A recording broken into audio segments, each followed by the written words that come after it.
Have you ever had the strange feeling that you're two completely different people? One version of you is funny, confident, quick. You tell stories effortlessly. You know exactly what to say. And then you switch to English. Suddenly, you become quieter. You search for words. Your jokes disappear. Your confidence fades. And for a moment, it almost feels like you've become a less intelligent version of yourself. If you've ever felt that way, you're not alone. In fact, almost every English learner experiences this, but very few people ever talk about it. Welcome to Real Life English Talk. This is a mini-series about something we often ignore when learning a language. Not grammar, not vocabulary, not pronunciation, but what happens inside your mind. The emotions, the doubts, the invisible struggles. Each episode will explore one psychological challenge almost every English learner experiences, but rarely understands. And today, we're starting with one of the biggest questions of all. Why do so many intelligent people suddenly feel less intelligent the moment they speak English? Imagine this. You're having dinner with friends. Everyone is laughing. The conversation moves quickly.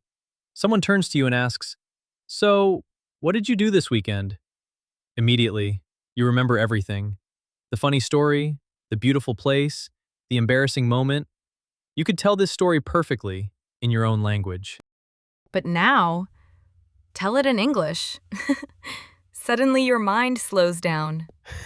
Totally. You are like, how do I say that? Is that the right tense? What's the word? Maybe beautiful sounds too simple. Maybe there's a better word. But in the meantime, the conversation keeps moving.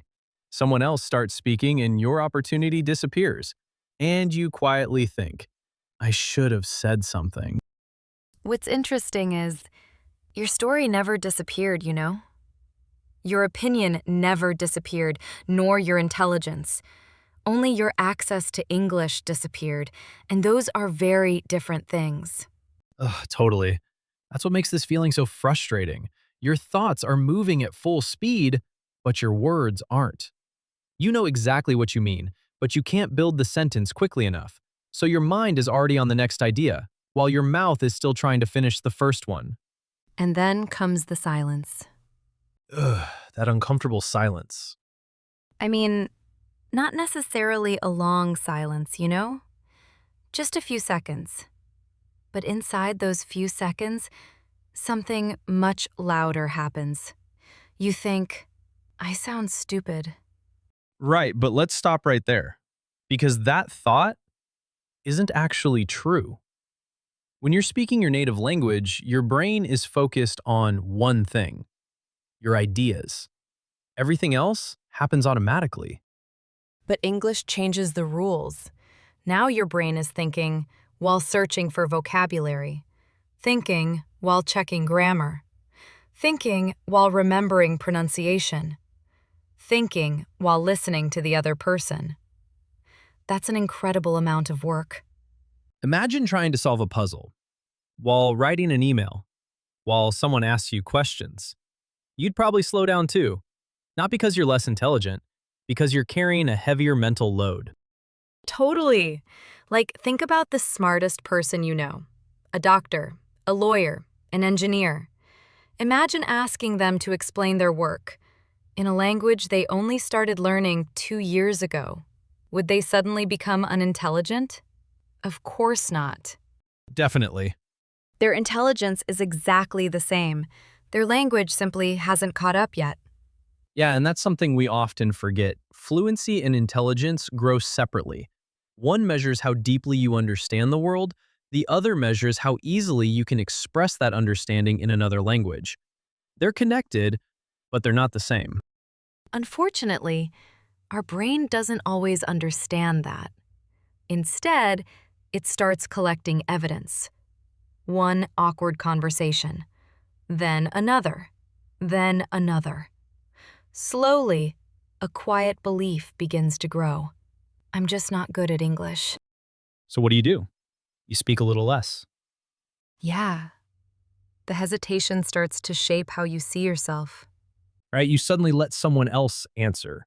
You avoid asking questions. You stay quiet during meetings. Not because you have nothing to say, but because you're afraid of confirming what you already believe. And that's the trap. The less you speak, the less evidence you collect that you're actually improving. So the belief becomes stronger, not because it's true, but because you never give yourself the chance to prove it wrong. You know what's interesting? Most people think confidence is something fluency gives you. They imagine this future moment. When my English is finally good enough, then I'll feel confident. But what if it's actually the opposite? What if confidence isn't the reward, but the beginning? Think about two learners. They know exactly the same vocabulary, exactly the same grammar, exactly the same English. The first learner says, I'll speak when I'm ready. I'll speak when I stop making mistakes. I'll speak when I sound fluent. The second learner says, I'm probably going to make mistakes, but I'll speak anyway. 6 months later, who do you think sounds more fluent? Usually, the second learner. Not because they started with more confidence, but because every imperfect conversation quietly created that confidence. Wow. Yeah. Confidence isn't what happens before you speak. Confidence is what happens because you spoke. That's a completely different way of thinking.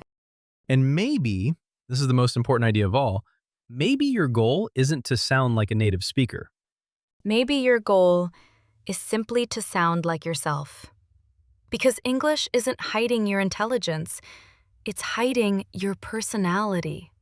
Your humor, your curiosity, your kindness, your confidence, your way of telling stories, your way of comforting a friend, your way of making people laugh. Those parts of you still exist. They haven't disappeared. They're simply waiting for English to catch up. Every conversation gives your personality a few more words. So next time you finish speaking English, don't ask yourself, did I sound intelligent? Ask yourself something different. Did I communicate what I wanted to say? Because that's what language is really for. Connection, not perfection. If you've ever felt like a smaller version of yourself while speaking English, please remember this. You're not becoming less intelligent. You're simply learning a new way to express the intelligence you already have. And that takes time, practice, patience, and maybe most importantly, kindness toward yourself. But here's something even stranger. Have you ever noticed that sometimes you already know an English word, you've seen it dozens of times, you've even used it before, and yet the exact moment you need it, it completely disappears? Why does your brain do that? Why do familiar words suddenly become impossible to remember under pressure? And what can you do about it? That's exactly what we'll explore in episode 2. Thank you everyone for listening. See you in the next episode. Bye. Bye-bye.